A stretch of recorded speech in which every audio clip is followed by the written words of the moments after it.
Yeah, so I was just watching a video by Paul Joseph Watson. I won't take any of the credit for his work.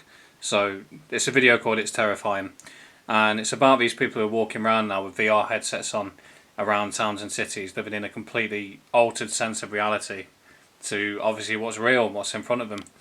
And I've been thinking now for quite some time.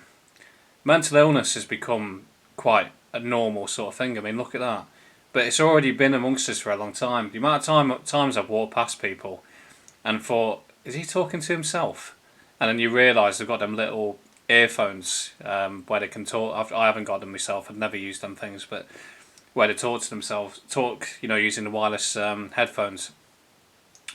And so mental illness in that regard has already become kind of normal. Uh, if you walk past a schizophrenic talking to themselves, you wouldn't be able to tell the difference really unless you could see the earphones. But these people here are really taking it to the next level now. It's similar to what Jim Carrey was saying a long time ago about contact lenses. There'll come a time pretty soon in the near future where people are watching a movie on contact lenses and you barely be able to tell, because you might not be able to see the lenses. Now then, let's go down Crazyville. So let me just put this out there. You don't necessarily need to believe in some sort of alien race or anything like that. This is the movie They Live. I strongly recommend people watch it. He puts the glasses on.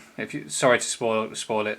Spoiler alert. But he puts the glasses on. He can see the world through a different lens, through a different reality, and he sees that all our politicians, etc., they're all basically aliens. But let's just go on a more sensible route.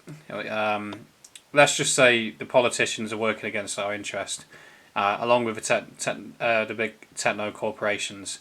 And what they're doing is putting all this stuff out there to dumb us down as much as possible, with the long-term goal that one day they can just roll in on a much easier population than they would have had 100 years ago. Let alone 2,000 years ago, how strong we would have been back then.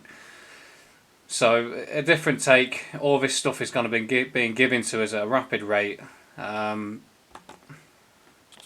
But yeah, to continue with Crazyville, just because I kind of like that stuff.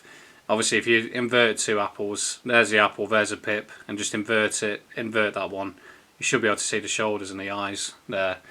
Obviously, the apple as well. You think the Garden of Eden, the forbidden fruit.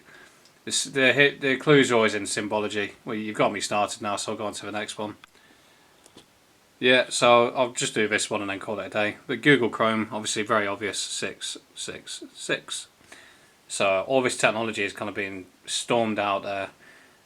Even HP, you can think, as above, so below. H is up, P is down. The list is endless. Even BP, B is up, P is down.